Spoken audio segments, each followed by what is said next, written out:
I have a mark in the corner of my right eye that I've had since I was 19 years old, and I like to call it a birthmark, but then it would be there since birth. It actually was given to me by a female who I can now reflect upon and label as being a jealous, competitive, envious person in my life. Now, why do we end up with these relationships where women are backbiting, jealous, envious, competitive, spew hatred and negativity towards us? Well, there's a whole lot of psychological underpinnings as to why that happens. Number one, we're going to talk about something I've spoken about before, how in our South Asian community and other communities as well, parents have a tendency to compare their children to other children. This means right from the get-go, we create this kind of competitive energy with our peer counterparts, which is a breeding ground for, you got it, jealousy, and envy. So if we're constantly being compared to and being made to feel inferior, that somebody else has some sort of strength or attribute that we don't have, it's going to really create this type of association in our brain that we need to antagonize and villainize anybody who we perceive as being quote unquote better than us.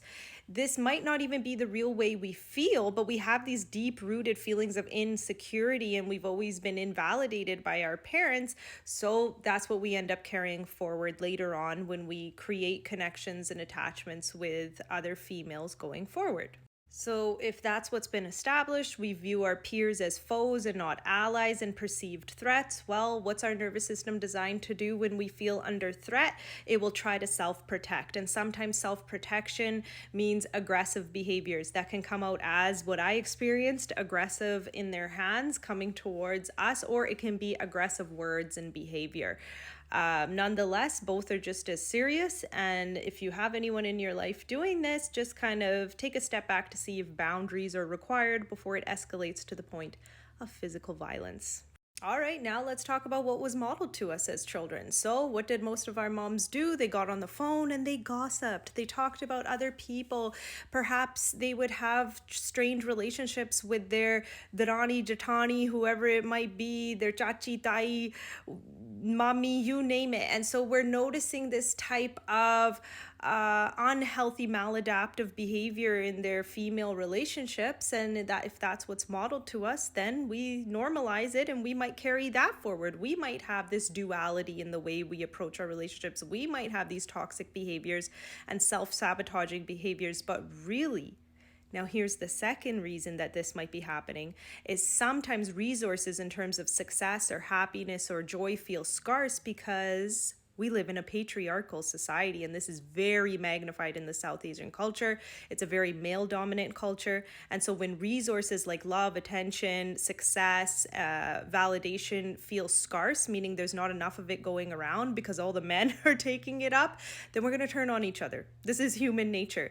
But if we can dig a little deeper and catch and go, hey, what's really going on here? Am I feeling threatened? Is my cup feeling quite drained? Are there holes in the bottom of my cup that are really created from this male dominant culture? Well, then maybe these feelings I'm feeling towards my female counterparts are not an actual representation of what's really going on at the source.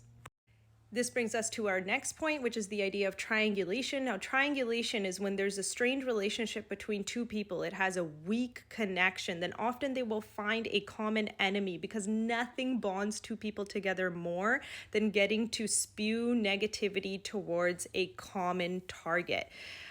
So sometimes jealousy and envy can come through triangulation. What's fueling their behavior is that they view that the other party has something they do not. And this comes down to the psychological phenomenon. Yes, triangulation is relevant, but also stepping away from triangulation, think about the idea of negativity bias. Sometimes we have such a low self-esteem that we only notice the negative attributes of ourselves, and this makes us emphasize and have a positivity bias when we're examining the lives of others. This is really heavily magnified by social media because on social media, we're only showing the best of the best aspects of ourselves. So of course, automatically, we're going to think, wow, they have XYZ and I don't. Again, breeding ground for jealousy and envy. So those two terms are something to learn about: positivity bias for others, negativity bias for ourselves.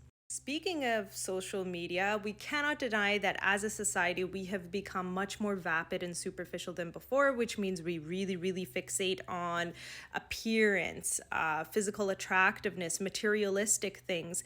And again, we're going to have a positivity bias when we're examining and looking at someone else's physical attributes and materialistic belongings, and then a negativity bias for ourselves. So we're always going to be looking at our flaws, and we're always going to be looking at the other person's strengths, and this can sometimes make us feel jealous or envious as well. Another byproduct of low self esteem is sometimes we feel thwarted in terms of our ability to be able to self improve and focus on our perceived weaknesses or our rooms for growth and improvement. So it's easier to just focus and channel all that insecurity and nervous energy towards an external source. And so it's easier to say, oh, look at her. She's so lucky. She has XYZ going for her. That's why things are going well, instead of looking inward and going, what's the work that maybe I need to be doing? What's the vulnerable exploration or courage that might be required to level up in my own life? I'm going to end off by talking about something that I want to make a whole own video for, and that is the idea of a mother wound. A mother wound is when we've had a strained relationship with our moms, usually because of intergenerational trauma. Thus, it kind of sets the tone for how we're going to interact with other females in our life. So if we've had a problematic relationship with our moms, then we're going to see a little bit of our mom in terms of maybe she was highly critical, or maybe she made us feel inadequate or insecure. And that's always going to seep into our future relationships with other females, maybe classmates, colleagues, coworkers, or friends. Sometimes this can even happen in our labeled friendships and we don't even realize that it's going on. But hopefully this video provided you with some room to be introspective as to if you are exhibiting any jealous or envious behavior, or maybe it helps you make sense of when somebody has kind of mischaracterized you or been really nasty towards you and you couldn't quite figure out why. Sometimes this is a real pattern in our lives. Let me know your thoughts in the comments, and I appreciate you watching.